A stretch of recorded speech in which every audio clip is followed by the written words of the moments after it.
Let me ask you something. You see two men. One drives a Porsche. One feeds chickens. Who's richer? Before you answer, a millionaire actually lived this? His car broke down on a country road. He knocked on a farmer's door. One conversation changed everything he believed about success. And by the end of this video, you might question yours too.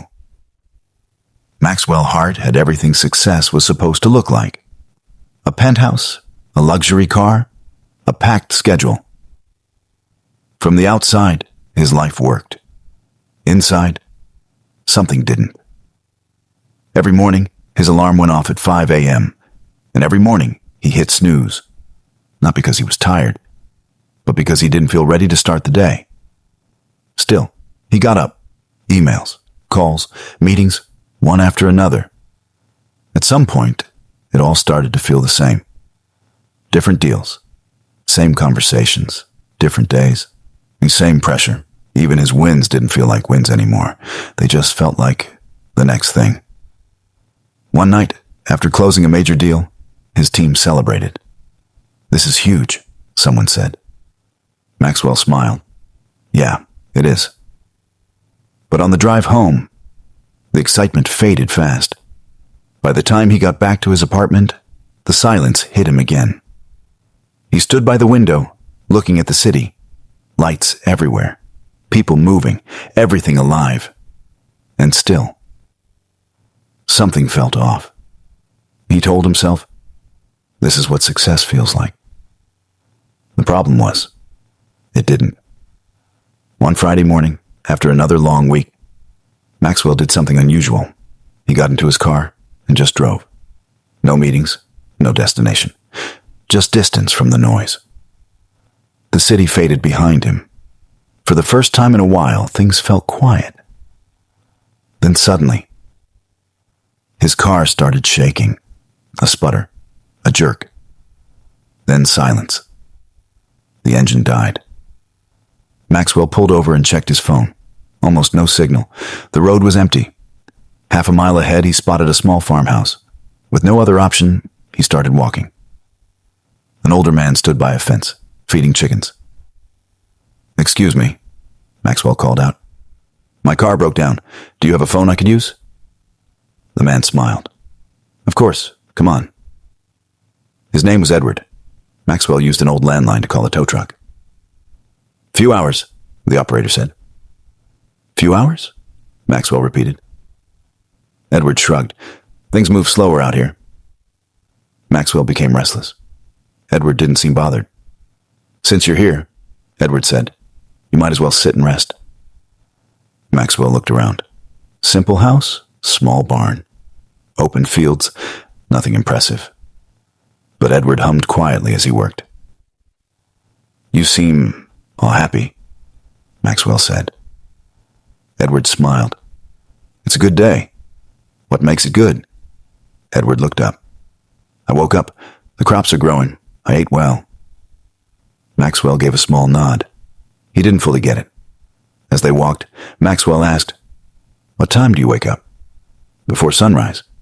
"And you work all day?" "Most days." "That sounds exhausting." Edward shook his head. "Not really." Then Edward asked, "What do you do?" Maxwell explained. "Investments, companies, offices in multiple cities." Edward listened quietly. "That sounds like a lot of responsibility," he said. "It is." Edward looked at him. "Are you happy doing it?"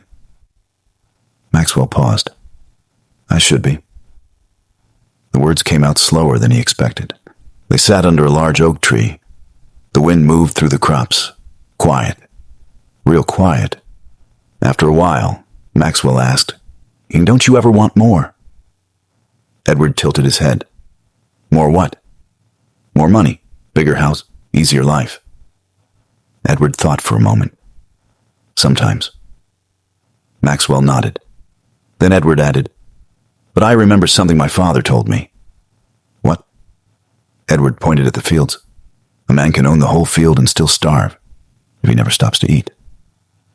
Maxwell let out a small laugh. "I don't think I'm starving." Edward smiled. I didn't say you were. Maxwell looked away. For the first time, he wasn't sure. Just then, a truck approached. The tow truck had arrived. Before leaving, Maxwell asked, "If someone offered you $1 million today, would you take it?" Edward looked around his farm. My mornings. My peace. My time. Then he said, "I might, if it doesn't cost me what I already have." Maxwell didn't respond, and he just nodded and left. As they drove away, Maxwell stared out the window. He had everything he ever worked for. So why did it feel like he had just left something behind? Months passed, but Maxwell couldn't forget that day. He went back to his routine, meetings, calls, deadlines. But something felt different. Everything felt louder. One morning, he drove back. The farm looked the same, but Edward wasn't there. A young man stood by the fence. "I'm looking for Edward," Maxwell said. "That was my grandfather?" The man replied. "He passed away last winter."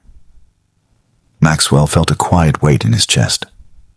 "I met him once." The young man smiled. "He talked about you. Said a very rich man stopped here one day." Maxwell hesitated. "Did he ever struggle financially?" The young man gave a small smile. "My grandfather?" He shook his head. "No." Maxwell frowned. "He sold land years ago? Invested it?" A pause. "About 15 million. Silence. Maxwell didn't speak. He just stood there. The same farm, the same simple life, and a man who never felt the need to say a word about it. The young man added, he used to say, "Money should make life easier, not louder." Driving back, Maxwell thought about everything. Edward had money, but he also had something Maxwell didn't. Enough. And for the first time, Maxwell understood. Maybe real wealth isn't about how much you have. Maybe it's about how little you need to feel rich. So here's that same question. Now it's yours. If you had $15 million, would your life actually look different? Or would you just keep running the same race, in better shoes? Edward figured it out. Maxwell learned it too late. The real wealth isn't in your account. It's in your answer to that question. I've been asking myself the same question. Leave yours below. I'd actually like to know. If this made you think, you're exactly who this channel is for. This is Tales by Cathie, and I'll see you in the next story.